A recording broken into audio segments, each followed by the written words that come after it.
What's going on, everybody? It's Frito here for Your Overwatch, and today we're going to be taking a look at the new experimental card that just went live today. Has a series of interesting changes. Some I'm thinking are for Overwatch 2, and other ones maybe are directed towards balancing Overwatch 1 a little bit. So the first one is to Torbjorn, where his overload now will have an 8-second cooldown reduction instead of 10. Note that this cooldown begins at the end of overload. Some cooldowns work differently when you like deploy a bubble or something, begins automatically. It is the time that will begin on the cooldown as soon as the ability is done.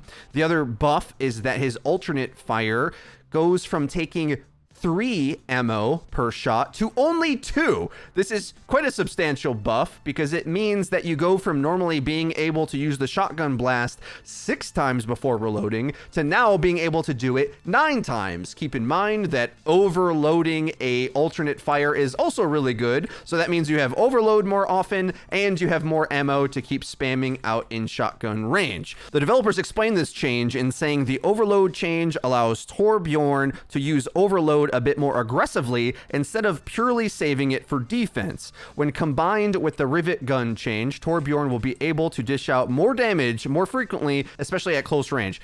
So, my issue with this kind of logic is that when you buff a cooldown like this, it's good in all situations, not just aggressively. And why do we need Torb to be more aggressive? He's already like a really powerful character for the amount of skill required. I know by the numbers, we should expect Torb to go down. Even in my recent tier list, when you buff a character like Soldier, then he's going to be able to contest Torbjorn really efficiently. Torb saw a big buff when all the hit scans got nerfed a few patches ago because you put this turret out in the distance and McCree can like barely damage it at range. But once they buff Soldier, I think that's like a lot easier to deal with. Whereas they nerfed a lot of the hit scan characters who normally are good at everything else to be kind of weak at destroying this turret. And this turret is insane value for how much effort it takes to just put it on an annoying location. So I'm a little confused at these buffs. However, I will say in a 5v5 world where there isn't 2 tanks to sort of gum up the team fight all the time,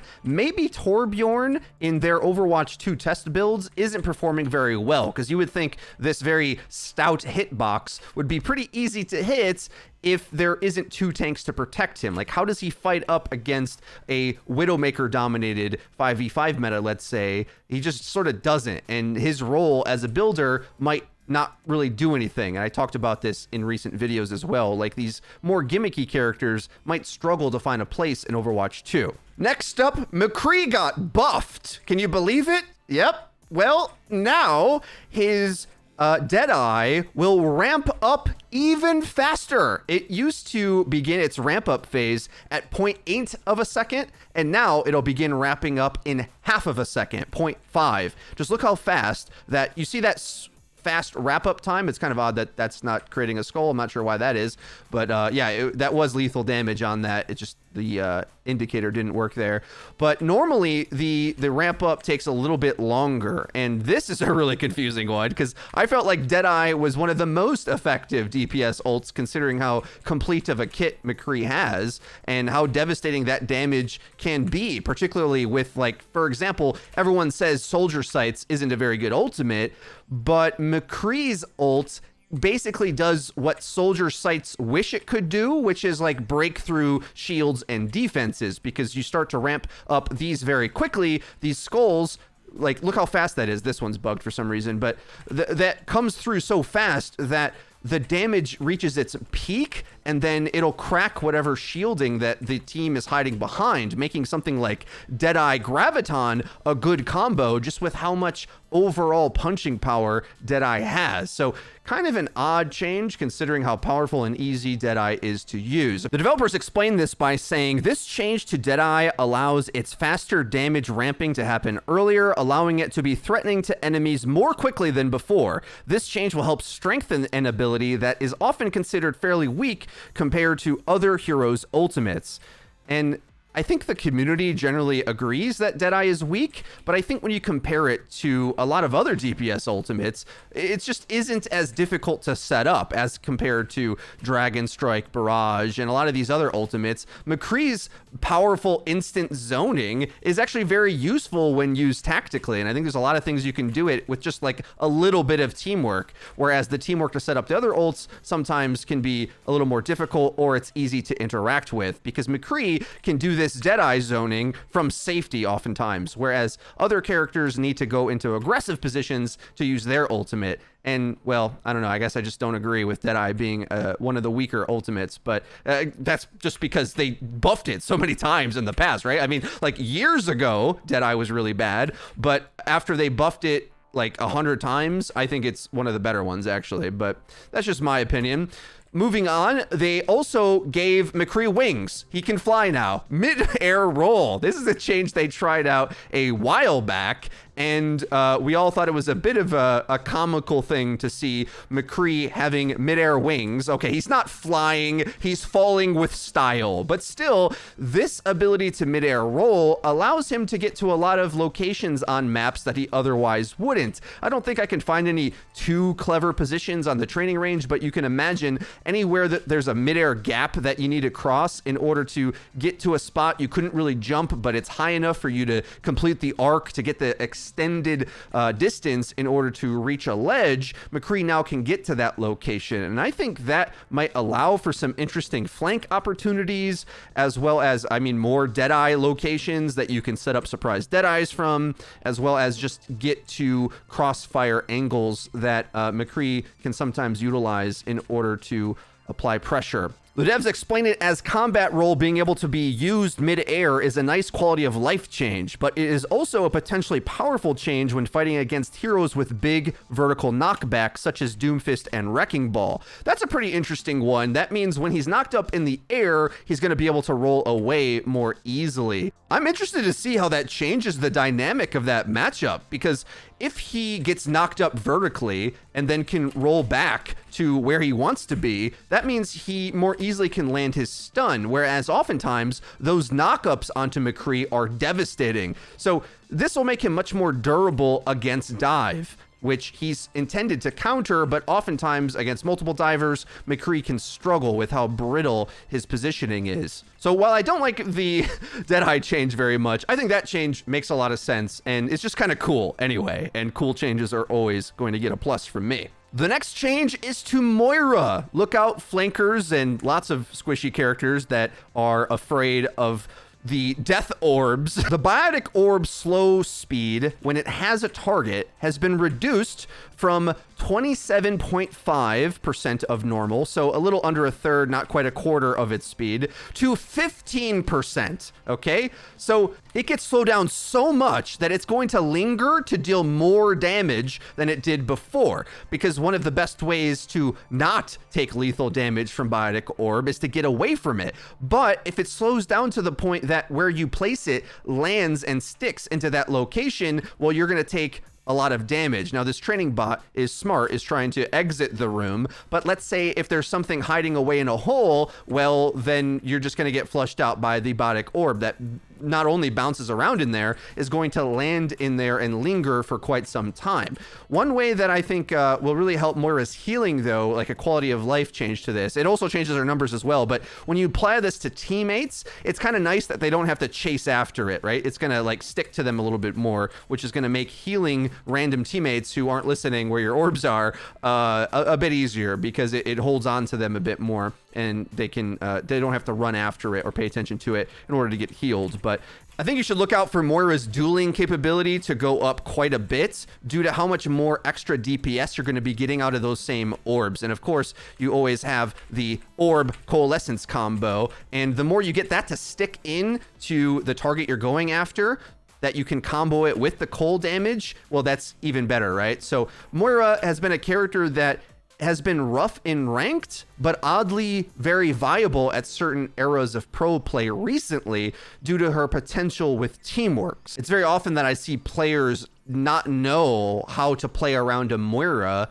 And well, the secret is she's actually like a dive hero now, which is odd to say. Like, I think everyone thinks that she's like a death ball character, but that's Batiste's job now due to how static the death ball sets up and quickly moves from one position to another. Moira has more of a swarming or zerging style of play where she like gets into a nasty position and then like Winston jumps in, she heals the Winston. Like, she can dive in with the dive teammates and heal them to an obnoxious degree, but also more so add a lot of punching power to their dive while also being durable herself. On to the next change, we've got Junkrat, my crutch character. What did they do with him? Well, a bit of a buff and a nerf at the same time. So the first change is the impact damage has been increased from 40 to 90, but the explosion damage has been reduced from 80 to 60. Now, those of you who have are math wizards out there, maybe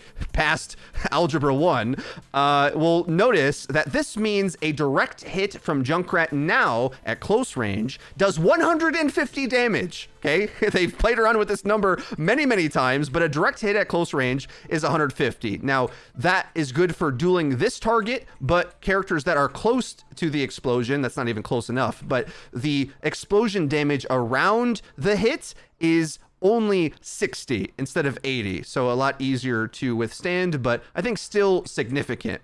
But the big change, the nerf, the playstyle change that I think a lot of you are going to be happy to see is they added fall off to the impact damage. Notably, not the explosion part of it, but the impact part is lessened. Between 15 to 25 meters, impact damage has been reduced to 20%. Okay, so they put in brackets 18 damage. And I think what they probably should say is this is a damage fall off, because I have tested this and each one of these lines is 10 meters. So this is 10, 20 meters away. And if I use my elite Junkrat skills, we can see, okay, it is doing a bit of a fall off, but it's actually not as much as you think. Within this range, because his damage was buffed already, it's not that big of a deal. So the overall fall off starts to kick in when you're at further ranges where I start to move back and hit him directly. We're gonna, oh, he fell off, that doesn't count. You'll start to notice that the damage falls off at these kind of ranges where you're just like spamming from far away. I mean, look how many more hits it's gonna take for me to take out the training bot, whereas you're used to just being able to get two-shot by these from miles away. So I think for just so many ranked players at any rank really, the obnoxiousness of spamming these into chokes and the artillery coming down and trying to dodge them is now changed in a really positive way.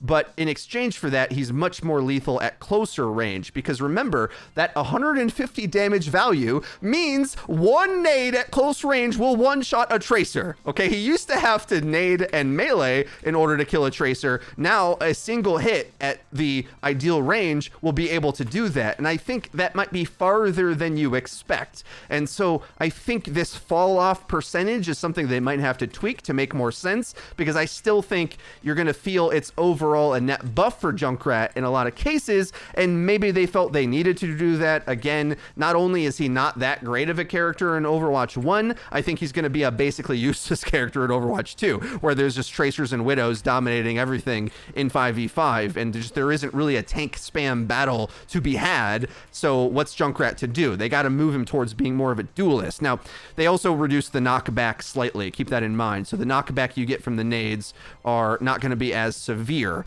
See if we can try to test that out a little bit. You see him like move a little bit that way. So knocking something off the map is a little bit harder. I would say that's only like a percentage less. I wish they gave us the percentage, but it doesn't seem significant. The developers say the main goal of these changes is to increase Junkrat's overall potential power. So yes, they are trying to buff him overall, especially at close ranges, while weakening his long range spam potential. Direct hits within 15 meters will now do massive damage, while area damage and long range direct hits will become much lower than before. Now, I still think like, so this is 15 meters. Let's try to get the bot at full health to test this out. I mean, yeah, that's just insane. Look how much damage that is. Keep in mind, like, everyone else from your team is doing damage. Just a few hits from a support player onto this target, or, you know, Sigma spam. You got to think of all the damage in the game. Now, there's more of that in 6v6, which is one of the main things we've noticed now from seeing more 5v5 gameplay. Like, the overall team's damage will be lower in Overwatch 2. So it's going to be just a fraction harder to try to combine your fire, your focus fire, from one DPS who has like an unreliable oddball projectile type damage with a teammate, because you just have less teammates shooting in the same direction than before. But overall, some wacky changes. Any Junkrat buffs, although are obnoxious to play against. Him being one of my crutch characters, I get excited for the SR I'm about to receive from playing this relatively easy character. So I'm excited. Maybe a Junkrat guide in the near future, guys. If you're looking forward to that, be sure to hit the video with a like, and don't forget to subscribe and click the bell icon to actually get notified when our future videos come out. We haven't been uploading many, but you can expect for sure as Overwatch 2 starts to ramp up, so will our upload schedule. That's been it for me, guys. I've been Frito for your Overwatch. We'll see you guys next time.